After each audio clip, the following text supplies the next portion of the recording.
Hi ladies, it's Stephanie. Long time no chat. I'm gonna make I think a couple of videos today.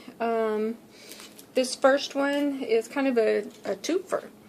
It's a haul from SaCrafters, and it was completely inspired by Jane over at velocityvetteo8.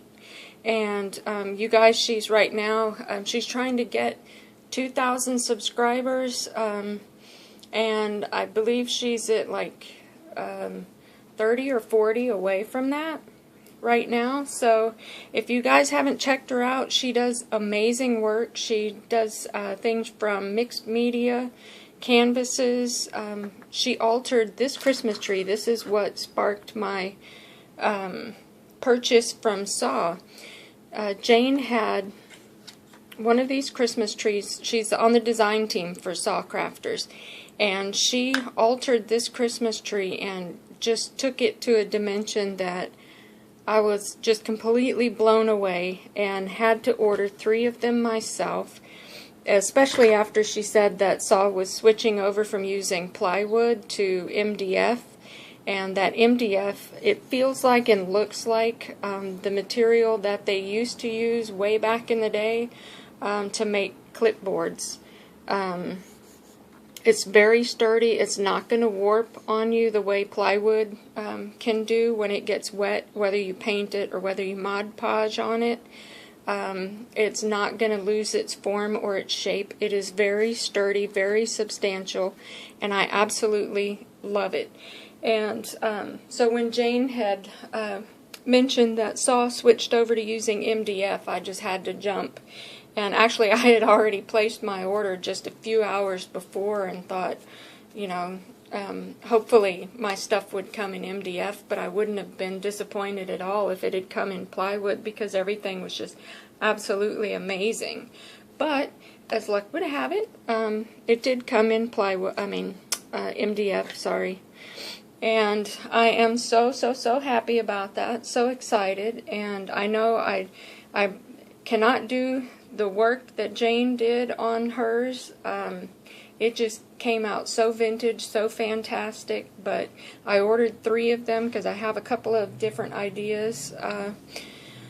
For 2 of them will be gifts for my family, and 1 I'm going to keep here. And in her video for doing this, I'm going to put a link to Jane's channel down below where she actually altered this Christmas tree. I'll put the final. She does these really cool process videos where she films herself going through creating these things. And I can't remember how many videos it was for this Christmas tree, but I just get so wrapped up in watching her process videos. It's amazing. She created some art tiles, and I kind of gave it a go while I was waiting for my order to come in. And this was, I believe, a clear sticker that I had from Hobby Lobby, and it was vintage greetings on it. And this was just a little piece of plywood tag that I had from, I believe it was Hobby Lobby as well. And I just inked it up with walnut stain distress ink, and then put the sticker on the front, and then put a layer of Mod Podge Dimensional Magic over it, which in my opinion is far better than glossy accents. And I did get a couple of bubbles in there because I wasn't paying attention to what I was doing. And I really love this smooth dimensional finish.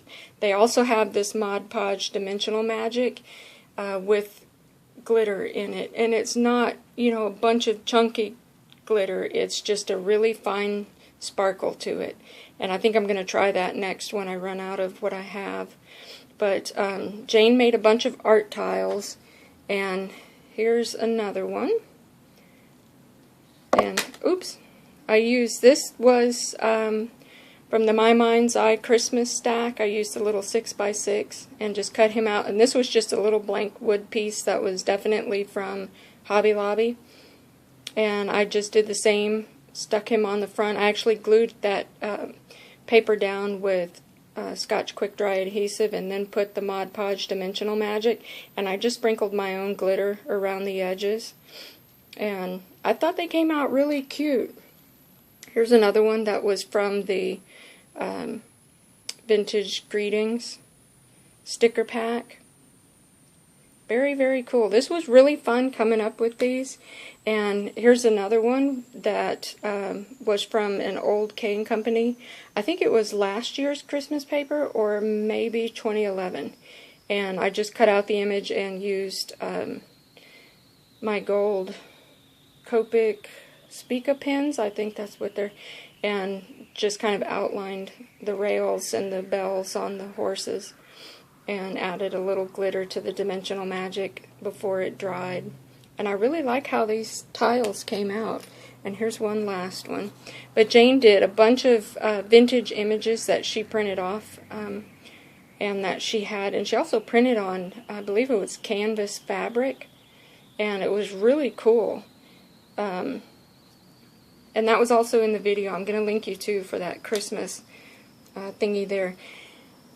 But I ordered some of these. What Jane used was this stuff from SaCrafters. These are little shadow box chip pieces, and you get the little plain wood tile, and then you get these little frames that you can stack and make you can make it look like just a regular picture with a frame around it, or you can stack it and make it more dimensional, like a little shadow box would be.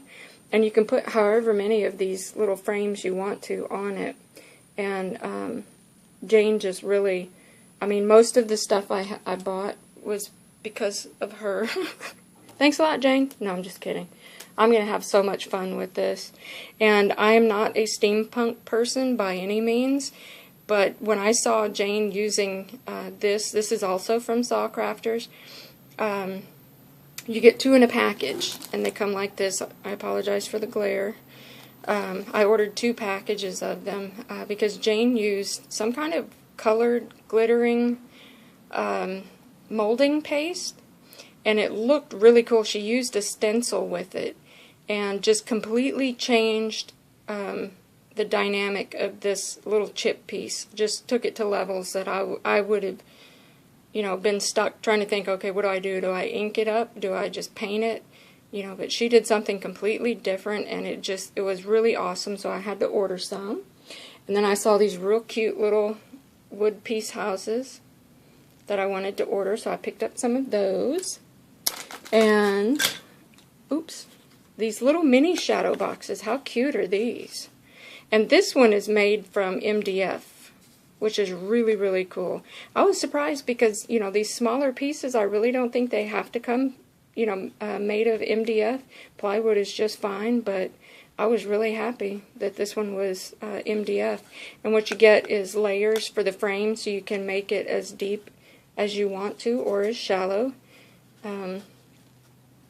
But I thought it would be really cool, because she has them, Saw has them in her shop in different sizes. And I got one right here, and I thought this one looked like a window, like it could be a window scene. And I thought, how cool would that be to make like a shaker box, you know, put a piece of acetate between this last layer of the frame, and have some little movable like glitter or snow effect in there, some little fake snow, and make a little window scene. So I'm going to work on that and see what I can come up with. But and I ordered, Saw had a really ridiculously great price on these super fabulous cherry blossoms, and I got them in brown, and I also picked them up in red. And I picked up some of her brass filigree pieces as well. This is one of the corners. I picked it up, I think this one is in antique gold, and I picked up some others in copper, which are really, really cool looking. So, 2 things. Go check out Jane at velocityvetteo8 and subscribe to her. You will not be disappointed. And go check out SaCrafters store. She has amazingly good deals, and her shipping was overnight. I got this, granted I live maybe 5 miles from her, which I saw. I didn't realize she was that close to me, but she could probably throw a rock at me from where she's at right now. But anywho, her shipping is, you get next day shipping. It is kind of high, but I mean, you know how we are. I stock these packages, and I'm an instant gratification kind of girl. I want it like now. As soon as I click OK on my order and I finish checkout, I'm like, where's my package? I'm ridiculous with that. So the shipping is kind of high, but you get it, like I said, the next day once she ships it. It is absolutely phenomenal. So go check them out. Jane at velocityvetteo8, who is on the design team for SaCrafters, and also check out SaCrafters video. And I will talk to you guys in the next video. Bye.